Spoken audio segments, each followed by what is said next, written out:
Today is Sunday, September the 14th, 2025. My name is Thom Rigsby, and this is your AmCon Daily Brief. On today's show, preparedness doesn't stop at your doorstep. Awareness may start at home, but it is meant to spread outward. And later in the show, I'll sit down with some special guests for a new segment called the Sunday Sitdown. This week we focused on family life in back-to-school season.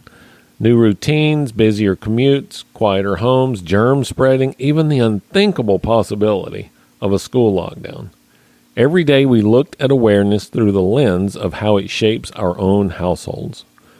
But preparedness is never meant to stop at the front door. The same habits that protect your family, noticing patterns, adjusting routines, building resilience, they are the very habits that make your neighborhood stronger too. Preparedness is personal, but it's also communal.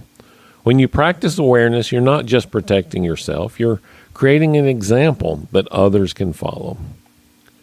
This weekend, I've been with the North Region at their annual Campout and Adventure Challenge in Iowa. To close out the week about awareness, I sat down with Michael, our North Region coordinator, and Denny, our national training coordinator. We talked about preparedness, leadership, and the future of AmCon. Let's jump into that Sunday Sitdown.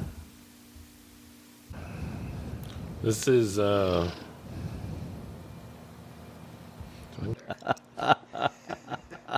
right, it is Sunday, and this is our first installment of Sunday Sitdown. I'm joined by Michael Berdahl, our North Region Regional Coordinator. That sounds a little redundant. And Denny Greco, our National Training Coordinator. We are here at the North Region Adventure Challenge 2025 edition.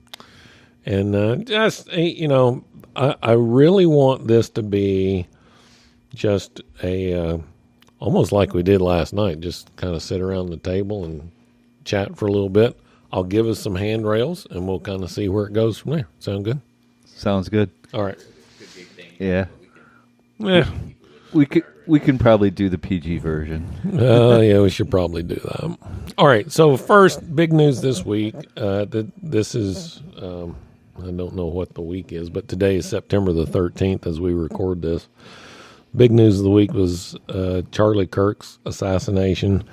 And so before we get into kind of the AmCon-related conversation, I wanted to talk about that for just a minute and just to ask each of you, how are you kind of processing that event, and what do you think members should take away from big crisis moments like this? I mean, this is a big stage.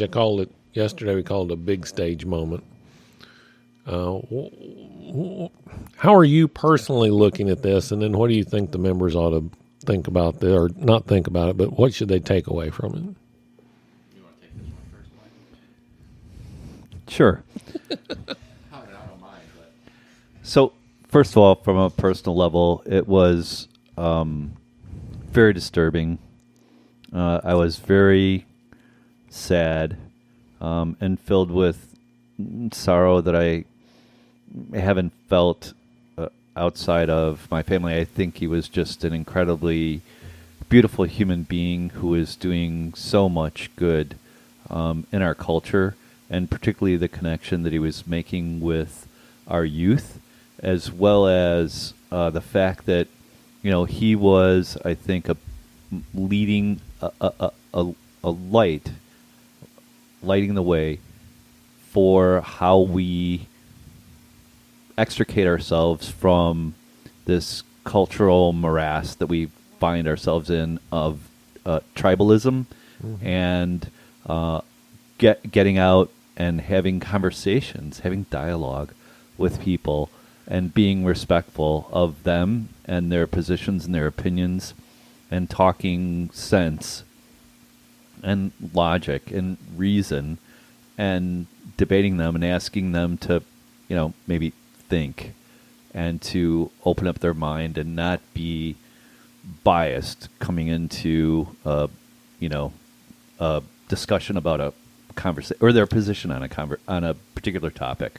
And so, yeah, I mean, I think that's my personal reaction to it, and with regard to what I think chapter members can take away from it, our members here in AmCon, is that, I think he's a model, right, for how we can emulate. And I'm, him and be part of the solution, because for me, right, I mean, complaining is easy.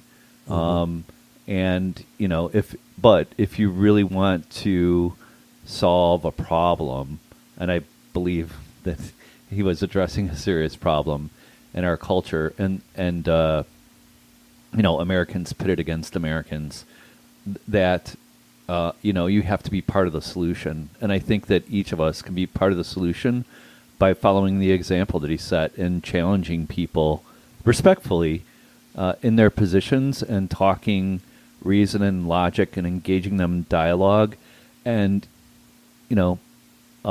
having a respectful an honest debate. Yeah, and trying to build bridges. And you can agree to disagree, but at least you're not calling people some of the worst,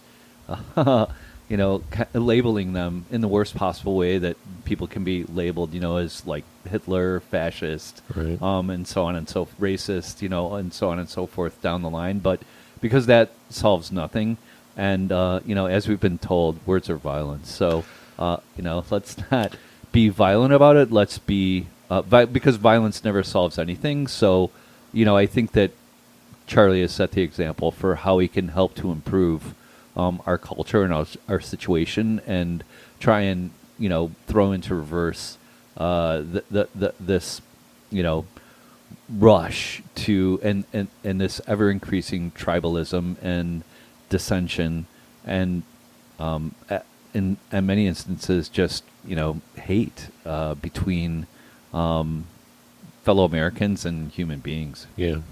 Well, and that's how it ties itself into our mission here, in American Contingency, because we promote everybody to talk to each other, right? Meet your neighbors, meet your community, talk to your family. I mean, think about, going back to my feelings when it happened. I mean, it was a shock, yes. Wasn't a surprise. I mean, we were at a boiling point. We've been boiling for a while, right? We talked about that last night, and these things are happening now, and we need to wake up. We need to start talking. We need to really push. I mean, what I took out of it was stop shutting up.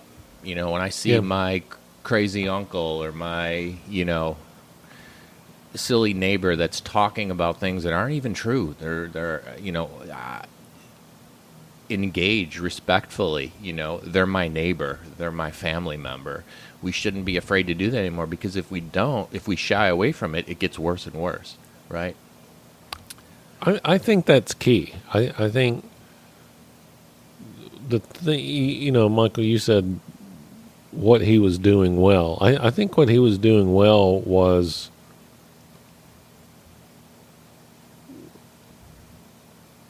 he didn't look like he was afraid, but I hesitate to say courageously. But he was wading into the lion's den, right, to have conversations, just to talk to people, right? Yeah. And you can say simple things like, "Wow, that's an interesting point of view. Help me understand where that came from." Sure. Right?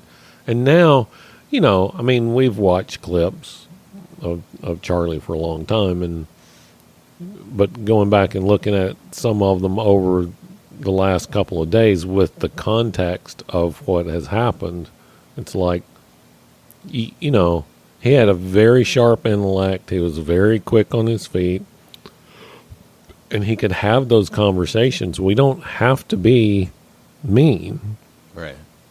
But we also don't have to cower away from what I hold to be right and true.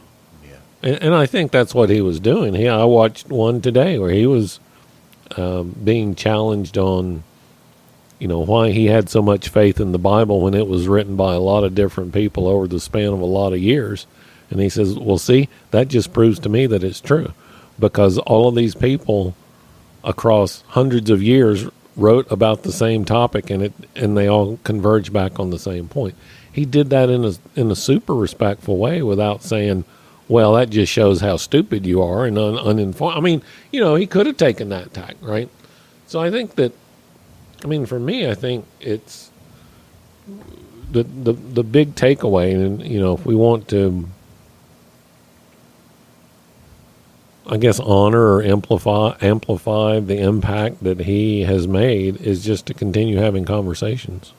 And it's going to be really easy over the next some span of time to say those people are evil, they're not worth even trying to talk to.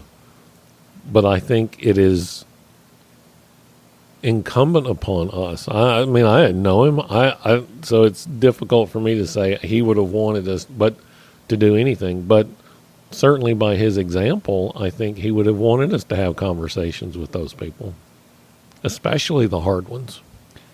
Yeah, so. And I think that was what caused me to have a great deal of respect for him, is that, he met people where they were and didn't do it from the safety of a studio, right? He got out into the lion's den, as you said, Thom, right? And he was so incredibly grounded in Christian values and teachings, and I think a true love for his fellow humans, because they're all, children of God. And he was unashamed of his beliefs. And I think that over the last 4 or 5 years, I kind of go back to we've kind of jokingly called it the summer of love, but I kind of go back to that summer as a real demarcation point where you can't disagree with me or you're a fill in the blank phobic, right? And we just said, yeah, okay, whatever, right?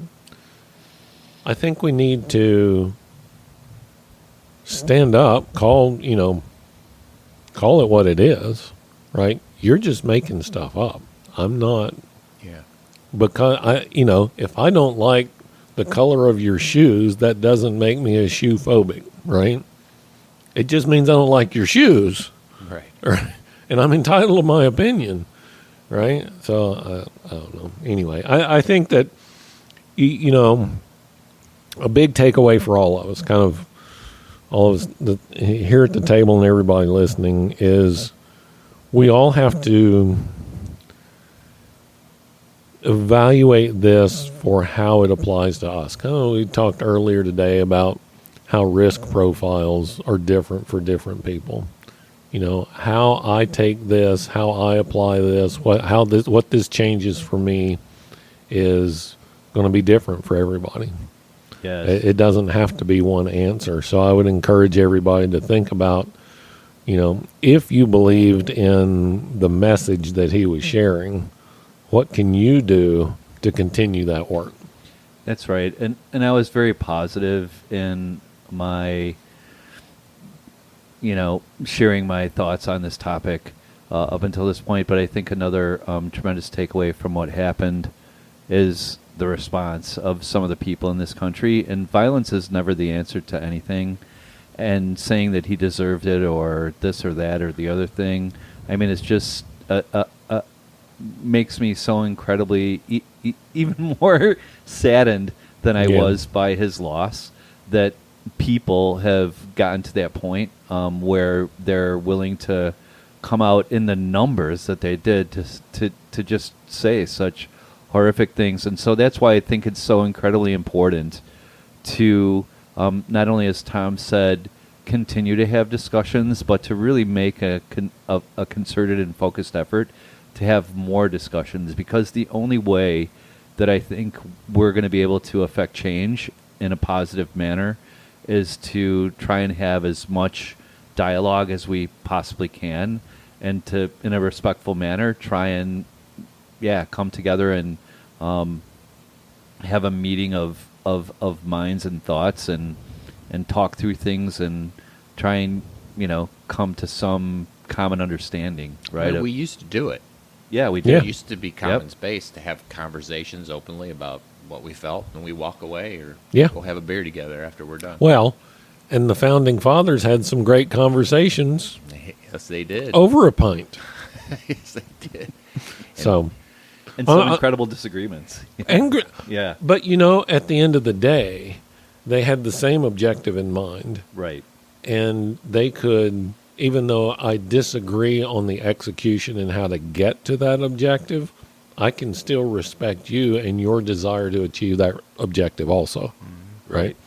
And, for me, I think our objective is happy, healthy, engaged people who are living the best life they can. And so anyway, I'll give you, Michael and I have kind of dominated this part. I'll give you the last word on Charlie, and then we'll move on. I guess I could throw something out there just to anybody that's listening to this is Charlie was well-spoken. He knew a lot of facts that you and I may not know, right? We may be intimidated to step into these conversations sometimes because we may be afraid they may know more than us, so we're just going to shut up or back up. And you know what? It doesn't matter. You know what you know what you believe in, you know what's right, and you shouldn't be afraid to represent what you think is right because this is America. Well, okay, so I'm going to take the last word. But humility is important, right? It's not an argument about who's right and who's wrong. Sure. Right? It's what can I learn from this conversation? What can you learn from this conversation? But when both parties enter into that conversation demanding to be correct, well, because then you run into that problem where, this person might actually know more than me. Yeah. And what I thought was correct is not. Oh, now I'm in trouble. So now I'm backed into a corner and I just have to fight harder. If you enter into that conversation with humility, and that's that statement I used a minute ago, well, help me understand why you think that, because I don't see it that way at all. That's a much more gracious way to enter into that. Well, just teach me, tell me. And if you can, great. If you can't, okay. But, you don't have to change my mind. I don't have to change yours. It's just an exchange of ideas. And those are the tools people need, because I don't want to see people afraid to step back out, right? Right.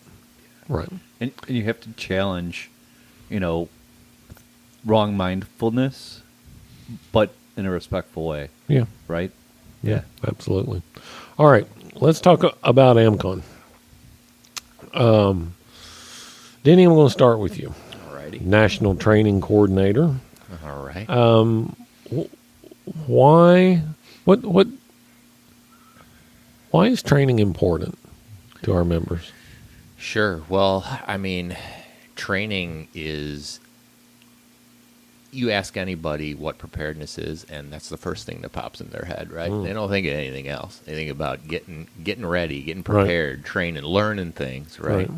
So whether that is truly it or not, and once you join the AmCon community and you start to grow and learn, you realize that is a big part of it, but it is not everything. Yeah. I think from the outside looking in, that's the biggie. And it's important because if we don't provide a great training arena or place for people to dwell in, especially when they first join, they won't stick around. They'll be lost. They'll be, why am I here? They need direction. They came to learn some things, so we need to give them some things right away and then show them the way, the true way to be prepared. Right. What do you think is the biggest obstacle then for any member? But I'm going to give you a really hard question. What do you think is the biggest obstacle for our long-term existing members in training? Well, right off the bat, that I could tell you, one of the biggest obstacles is anybody that gets a little bit of training on anything thinks they're an expert at everything, and they think they're done and they're good and they don't need any more training. And if anybody out there has done anything that they're passionate about, they realize that you never stop training. Yeah. Because they love it, right? And maybe, maybe that's why, because a lot of stuff they don't love, so they just want to kick it aside and do the things they love. But so the obstacle really is finding the secret sauce, right? Finding, well, what does it take to get people to understand, no, it's all important. No, you need to continue training. And when you get to an area where you think, I think you've said this quite a bit, and it really resonates with me. When you get to a certain level where you think you got it all, then teach it. Yeah. Pass it along to the membership. So it's, long story short, the obstacle is making all that function, right? So people continue to consume the training that we put out for them. And how do you do that? And how do you keep people engaged enough to keep doing that? And we'll always be on a quest for that. I think that, because everybody's different, right? I think the danger is when people think it's a one and done.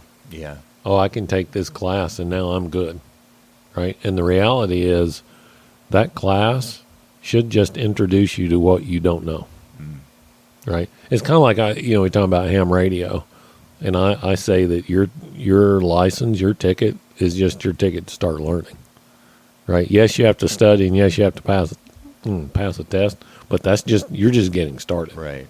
Right. Well, yeah, and preparedness isn't a destination, it's a lifestyle. Sure. Yeah. Right? So, you're never really done. No. It's not even a journey. I mean, I talk about your preparedness journey a lot, but you're right. It's not a journey. It is a movement from point A to point B. So, I mean, it's a journey in that respect, but an individual can go on a journey from point A to point B and not incorporate the traveling into their lifestyle. But you're spot on. I mean, preparedness has to be part of how you live your life. That's the lifestyle part. Yeah, it's not a destination because, it's not something that when you get there, you're done. Right. Ooh, this is what it looks like. Well, Michael, let's talk about regional coordination, Mr. North Region Coordinator. What do you see as your biggest responsibility to the chapters in the North? So my greatest responsibility and what I think is the greatest need is community. That's what me as the regional coordinator and the deputy regional coordinator on my team, that's our primary focus on the regional team is community, because I think that, community is incredibly important, incredibly powerful, and we've lost so much. I mean, when I was a young lad, my mother's side of the family were farmers, and I had the pleasure of being able to, and the privilege of being able to spend summers, the entire summer break from school, between school years, on my grandparents' farm. Yeah. And I'm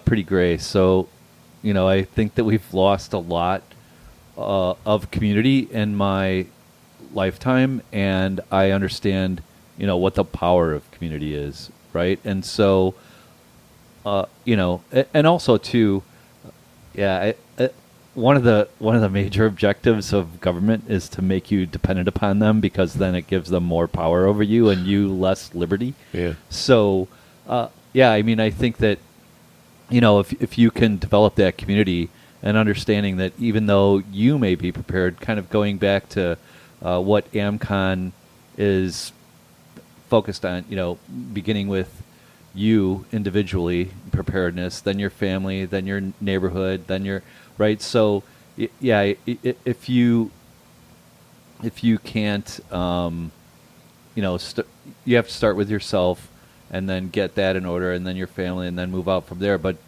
the whole thing being that, you can't really do it by yourself. I mean, if you look at any disaster and the response to and recovery from that disaster, if it's just you, I mean, how many in a tornado, how many trees are you going to clear? How many to open up, lines of supply for logistics? so that you can get what you need to where you are. Or, your roof being caved in by a fallen tree, how many people are going to be able to help you get that down, tarp it up, and, repair it so that you can, have a place to sleep and to live and to recover from, the disaster that you've just experienced. And so, community has not only been lost, but community is important. And, people need to come to the understanding that, number one, you can't do it by yourself.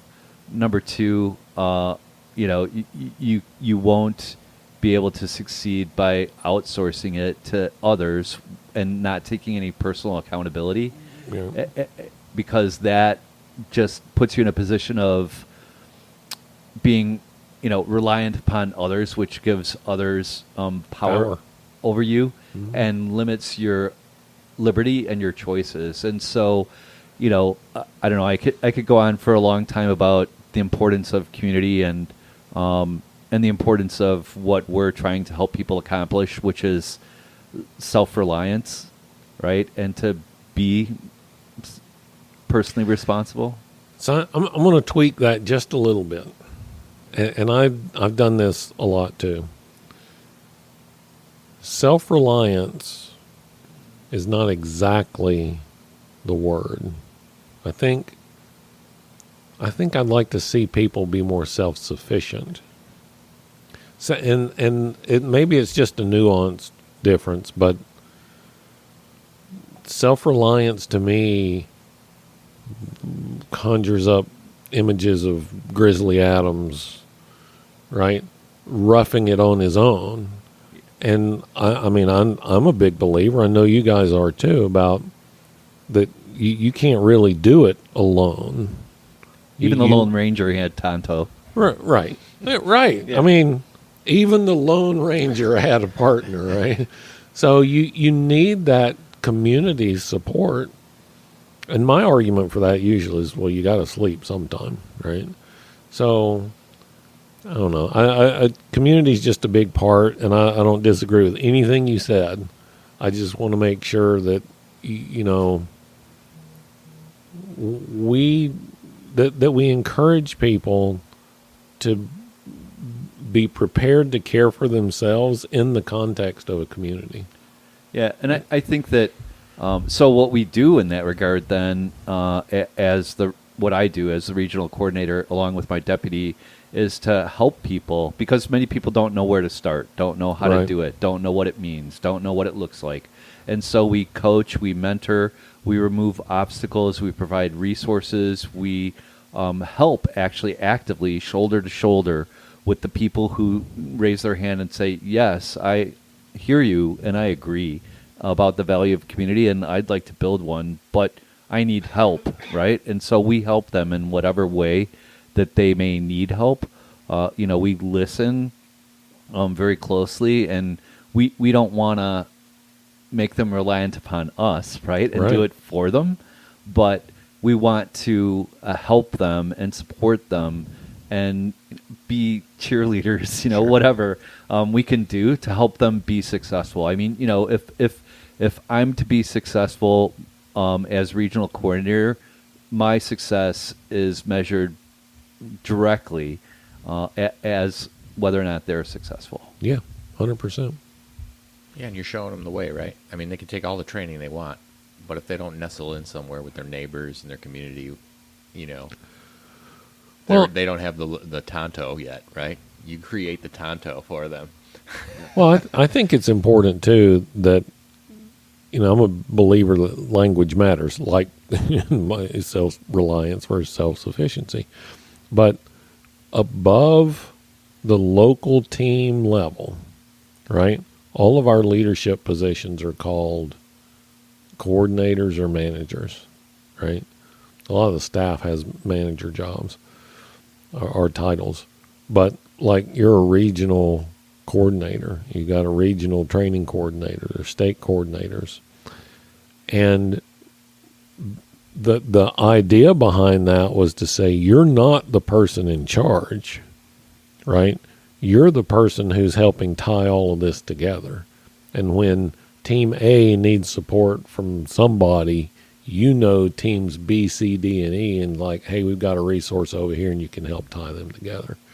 Right. And when I say that I'm a cheerleader, it can be very frustrating, to try and build community. And people can take it personally, and people can get frustrated, and people sometimes, want to give up. And so, I'm there to say, hey, I believe in you. We're going to be successful. If you're trying to, get around a wall, you can either go over, under, around, so let's try something different. Yeah. Right. Yeah, and you know what? It's good training, because if you're in a disaster, you're going to have that feeling a lot. And so why not start here with building your community, right? Yeah. Learn how. What, Denny, what do you think are some of the biggest preparedness challenges?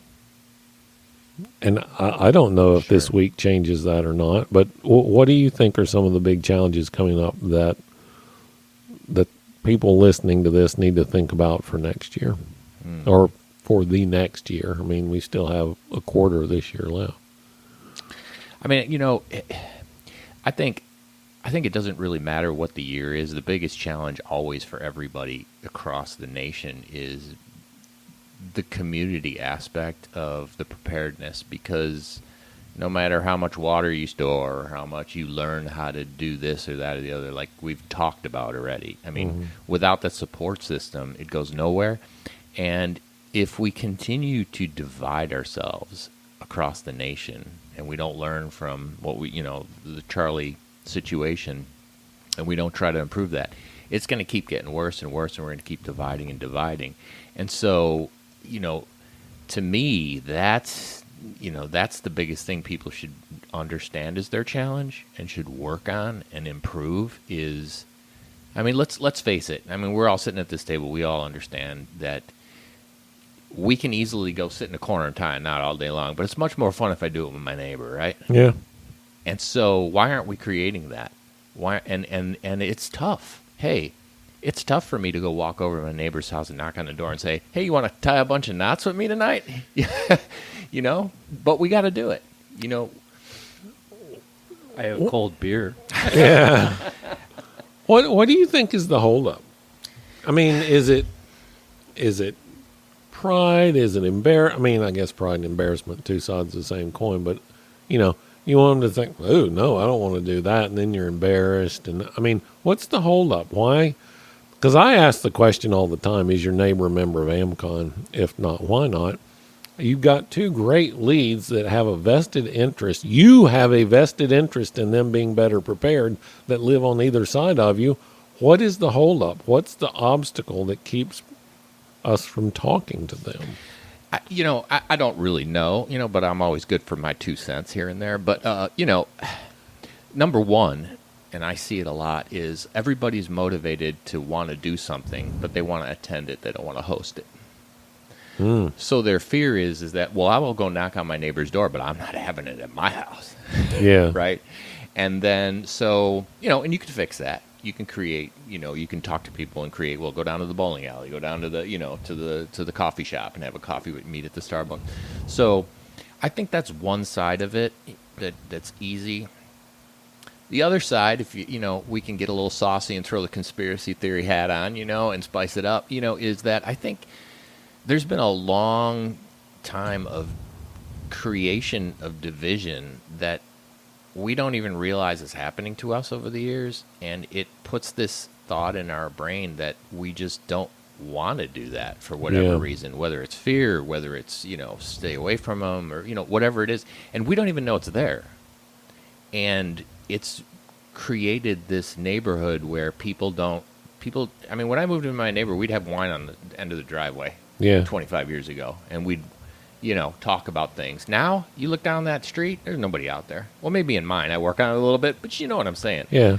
And we've lost that for whatever reason, and I think that's the other side of it, is teaching people, we're going to give you this T-shirt that says American Contingency, and we're going to give you a bunch of ideas that are good, honest, and true, and we're going to give you a little push onto your block to say, come on out. I'll do it in front of my house. Yeah. Because I have the confidence and I know it's right. Michael, do you think there's a fight club element to this? You know, like the first rule of prepping is you don't talk about prepping. I mean, I mean, I legit. I mean, I've heard members say that. You know, and it's kind of funny, but and I get the sentiment, right? I mean, I don't want to advertise that I've got X amount of food, you know. But at the same time, you know, that's why I say all the time, if you're digging into your, 5-year larder of food, the train is really off the rails at that point, right? Yeah. What's far more likely is that extended power outage. So I can talk about that. Hey, you're supposed to have some weather. Y'all have flashlights, batteries in the flashlights. You got a radio. Right, exactly. And I think that you might have mentioned the importance of language earlier when we were kind of, some may call it splitting hairs over self-reliant or, self-sufficient. Some might. But some might. But language is important. And so I think that, an important element of language in that context is to not call yourself a prepper or use the word preparation, because in this, era of just some really good memes, the meme for a prepper is the crazy tinfoiled hat frickin', lunatic who wearing a gas mask. Yeah, wears a gas in mask. A bunker. In a bunker, exactly. Exactly. And so, I think that it's a matter of being, smart, for lack of a better word, about the conversation that you have, right? So, I mean, there's so much going on that you have a wealth of topics, right, from which you can pick to say, hey, what about that train derailment in New Palestine? What do you think would have happened if we had a train derailment? Because where I live, there's, pretty active transportation along a train line, and I live near a river too, so there are, like barges bringing grain and whatnot and all sorts of other stuff. And so, I mean, or, even the Verizon or the AT&T or the cell phone outages, right? I mean, there are so many things that you can just kind of talk about it, or you can say, hey, I had a grease fire, in my kitchen the other day, and thank goodness I had some flour handy that I could throw on it. Or, do you have a fire extinguisher in your kitchen? Have you ever had that happen to you? Or just find some way to have a non-threatening you could even say, hey, I had a grease fire in the kitchen, and I am on a mission now to make sure that every kitchen on this block has a fire blanket. Yeah. Yep. Right? I mean, you can take a bold position on it, right? That's not offensive. And, you can say, hey, we've got weather coming. Are you ready? I like ready better than prepper. But, exactly. And the thing is, too, is to then have a conversation about the reality of the limited resource, right. Within government. Budgets are being cut all the time. Our government's wasting our tax dollars like, drunken sailors on shore leave. So, to rely upon them to do something with resources being tight and those types of things, I mean, there's only so much that they can do, and it's typically not, very timely. I'm rather flippantly say oftentimes, that if you rely upon the law enforcement in your community for your safety and security, you have to think about the fact that oftentimes, the first thing that officers do when they arrive at the scene of a violent crime is call the coroner, right? So, I mean, it's not helpful. Right. Yeah, I think you have to help yourself. A lot of those people that are in Fight Club, and they don't talk about Fight Club. Yeah. They're in Fight Club. I think it's because they're, like you said, you hit it on that. I mean, they're afraid of what people are going to think about it, the stigma, all that. But you'd be really surprised if you start talking about it, how many people would be really interested in joining Fight Club. I think that people intuitively know that the system doesn't scale well, right? I would, I encourage people to do this. Well, it's all public record. Go look it up. How many sworn police officers are there in your county? Right? Per capita. And then do it per capita, right? So then you wind up, if you're lucky, you wind up one for every 30 or 40 people, right? It's probably a much worse ratio than that. Oh, yeah. And then you take into account that even during a disaster or a crisis, only half of them are working. And that's if none of them were affected by the disaster or crisis. So the numbers begin to dwindle down fast. That's right. Right? It's not a single call that they're getting for help in a disaster or a crisis. Right. And what makes you think that your call for this some unknown person wandering down my street is going to make them drop everything and run right over? Well, I'm special, Tom. Well, Yeah, right? yeah, You're absolutely right. That's the problem, right? Is that we all, and it is. I mean, my problem is the most important thing to me, Right. right? But when I'm on the other end of the phone, having to perform triage on the calls, it's like, call back later, right? Right. We got other issues to handle. And so many people have delusions about threats, right? I mean, so you can say, oh yeah, the administration has changed, and I like what's going on with the current administration because they're solving a lot of the problems that I felt need to be addressed.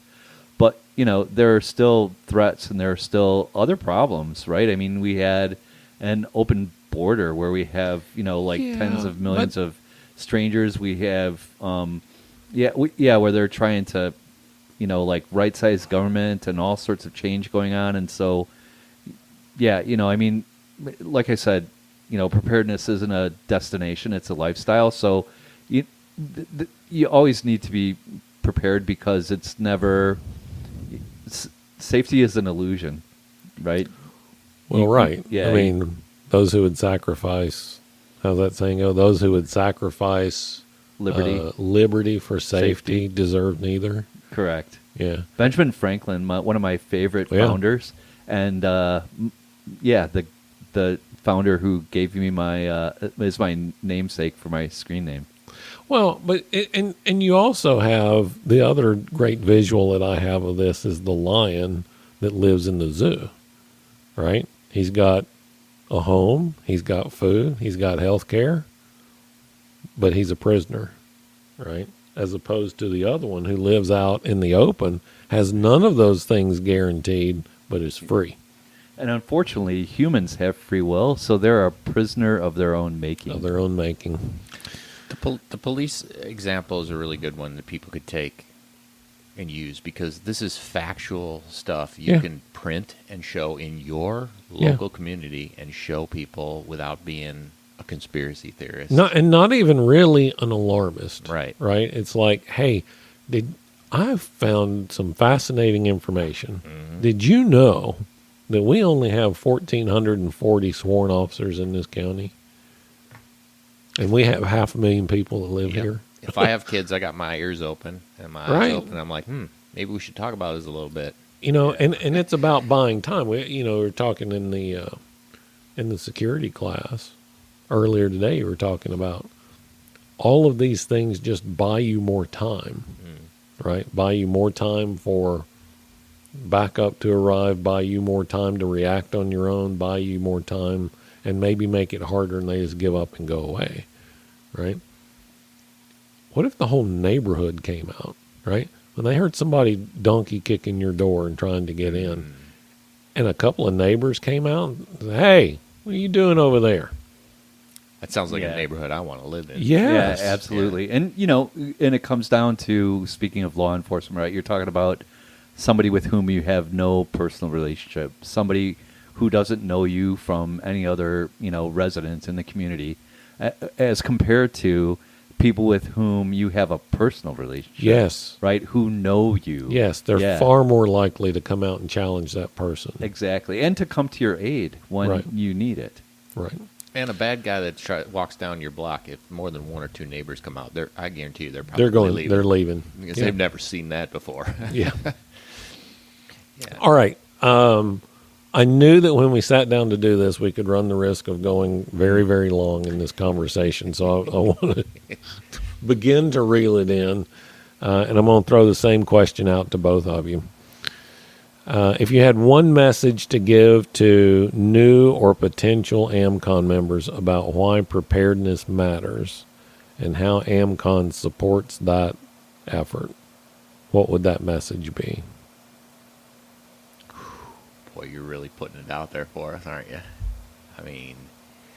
Well, I said begin to reel it in. You know. That's... Lots of layers to this onion. Yeah, there is. What was the question again? Yeah.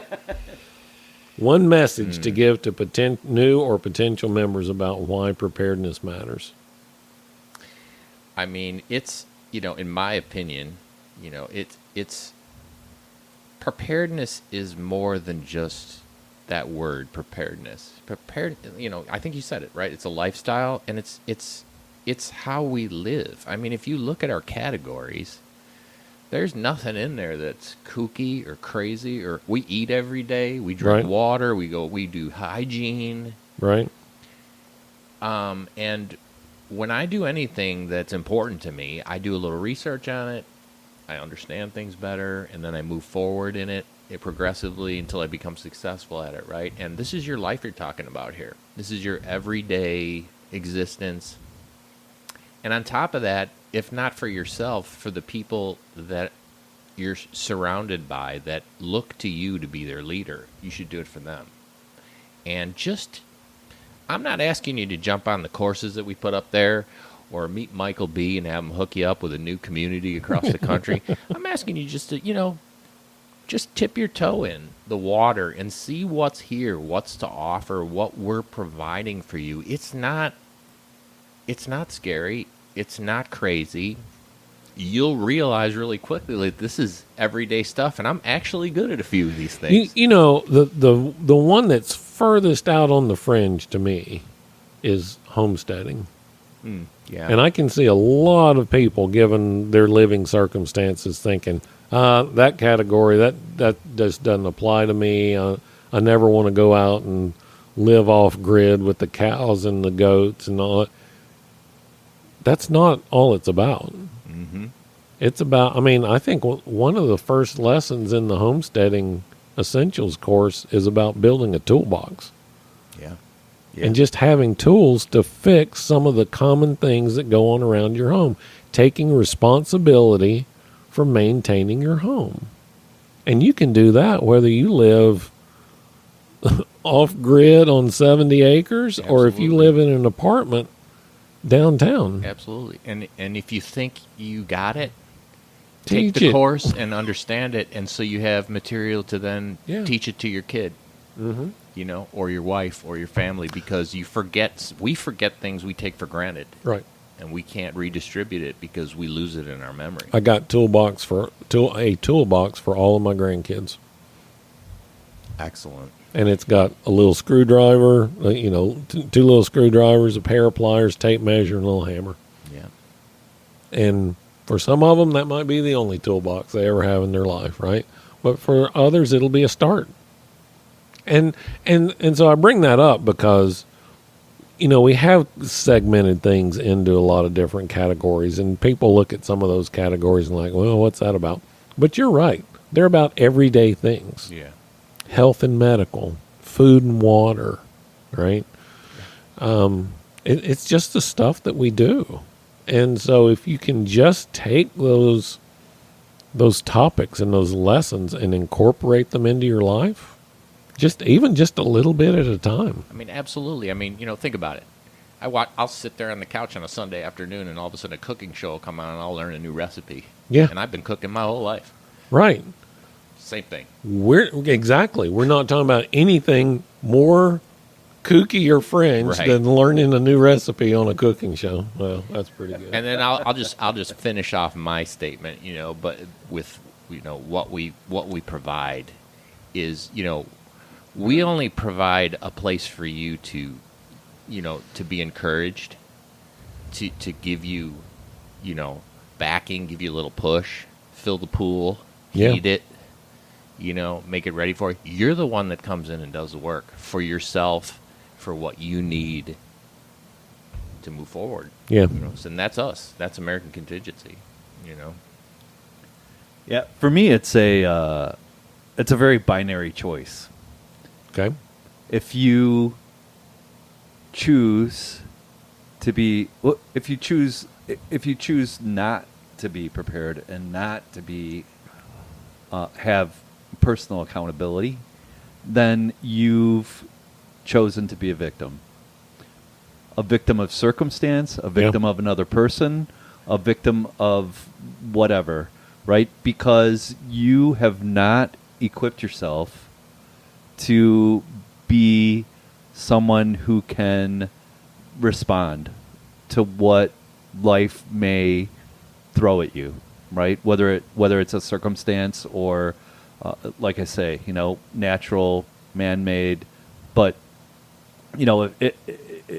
and not to say that you'll always, avoid being affected, but for me, a victim is somebody who's willingly At the mercy of someone else. Yeah, right, exactly. And if you're prepared to do something to combat or to address or to respond to something that you're faced with in regard to a disaster or a threat, then you're not just kind of throwing up your hands and saying, Right. I'm helpless, right? Right. I'm in the face of this, and so thus I am a victim. Right. You're gonna try like hell to do all that you can do to better your own circumstance, and to be to produce as positive as an outcome in a bad situation as possible. Yeah, I agree with that 100%. And I think the other thing that I'll tack on there as we wrap up is there's no 100% solution, No. right? I mean, I said that and both of you started shaking your head. I mean, if you've been at this more than about 10 minutes, right, you quickly figure out that I can't do all this. And I say, no kidding. Yeah. Right? There's a lot. And just like we talked about earlier today, you have to evaluate the risks that are most likely for you and then work to mitigate those risks, right? I can build a house that is in an impenetrable fortress, but I will live in a prison, right? Yeah. Or I can build a house that discourages and dissuades bad actors and gives me time to be able to respond. But I love your point of view, Michael, that you either choose to be prepared or you choose to be a victim. Yep. And where, victim is someone who is completely at the mercy of someone else because I have none of that capability myself. Exactly. Right? Even if all you know how to do is apply pressure, right? You're smarter and better prepared in the medical arena than you were yesterday, if that's all you learned today. Right. If all you learned today was, put 4-inch screws in the hinge side of the door, you're better prepared today than you were yesterday. Absolutely. It is a never-ending process. And if you don't have your own best interest in mind, your own self-interest, then who? Then who? Who's looking out for you? Right, exactly. Right. And then in speaking about community and talking about, self, family, neighborhood, right? There are people who rely upon you. Uh-huh. There are people who you love and care about deeply. And so, if you're not prepared yourself, then you can't possibly provide for them. Listen, I say it like this. If you are under the sound of this podcast, you are a leader in your community, whether you want to be or not. Because you are, just by virtue of listening to us chit-chat around the table, you have improved your preparedness posture. That increases your level of confidence. That confidence is a magnet to people who are scared. Yeah. People will come to you and ask you what to do. And it's like I said earlier today, if somebody called you when they heard about Charlie being shot, they were looking to you for direction. They might not have said it. They might not ever say it. But that's what they were doing. Oh, man, what should we do? How should I feel about this? Should I be mad? Should I cry? Should I laugh? Should I what? Right? They're looking to you. So the best thing you can do is be as best prepared as you can individually. Have your family as best prepared as they can be. And do your best to learn how to lead the community, because they're coming to your door. Oh, yeah. They are, I absolutely guarantee they are coming to your door, right?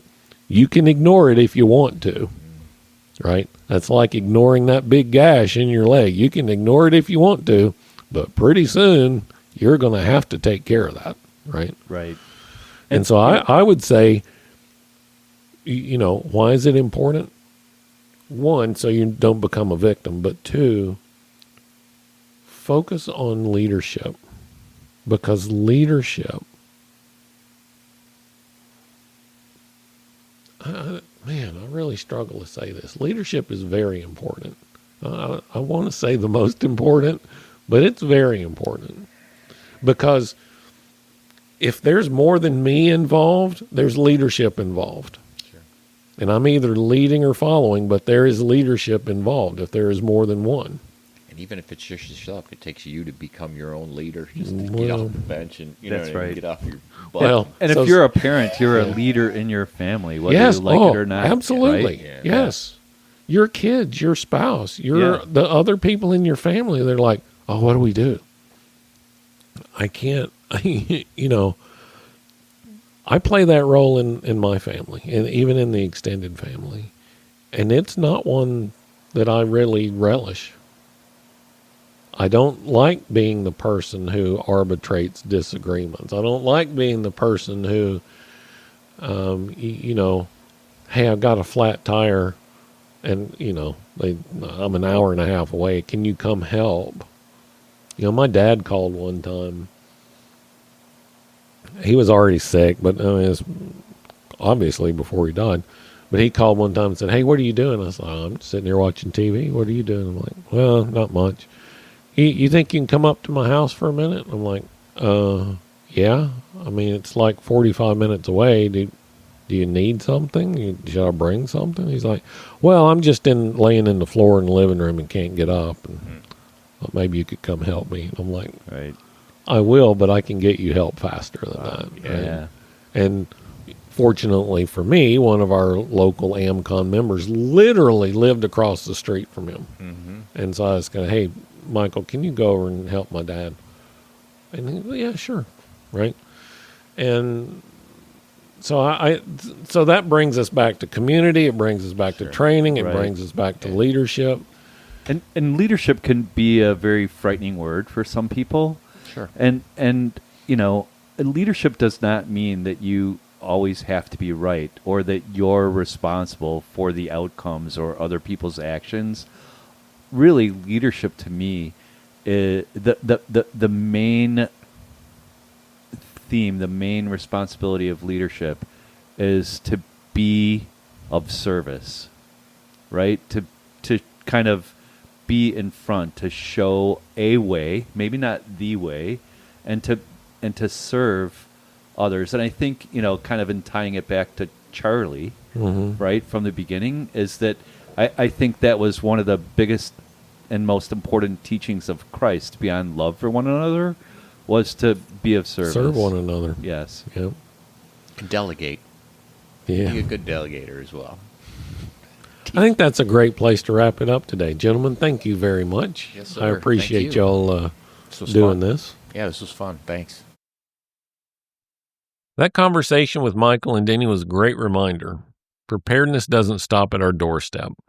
It starts at home, but it's meant to ripple outward into the street, into the neighborhood, and into your community. A neighborhood where people watch patterns, notice changes, and communicate with each other is a neighborhood that weathers disruptions better. Hurricanes, wildfires, power outages, all of them are easier to handle when awareness has already spread. Awareness, look, it's stewardship. It's a responsibility, but it's also a gift. And like most gifts, it grows when you share it. Next week, we'll take awareness out of the community.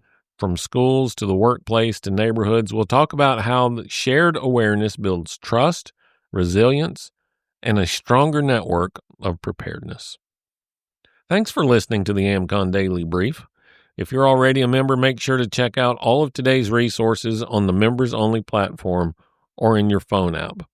And if you're not a member yet, it's easy. Just head over to AmericanContingency.com to join the network and start building real resilience today. I'm Thom Rigsby. Stay alert, stay ready, and I'll talk to you again tomorrow. That conversation with Michael and Denny was a great reminder.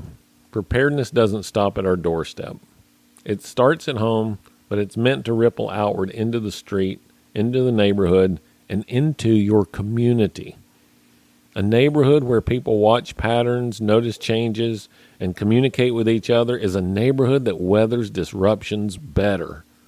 Hurricanes, wildfires, power outages, all of them are easier to handle when awareness has already spread. Awareness, look, it's stewardship. It's a responsibility, but it's also a gift. And like most gifts, it grows when you share it. Next week, we'll take awareness out of the community.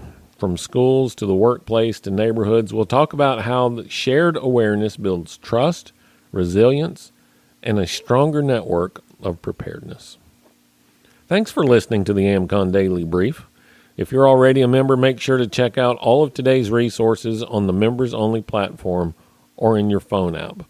And if you're not a member yet, it's easy. Just head over to AmericanContingency.com to join the network and start building real resilience today. I'm Thom Rigsby. Stay alert, stay ready, and I'll talk to you again tomorrow.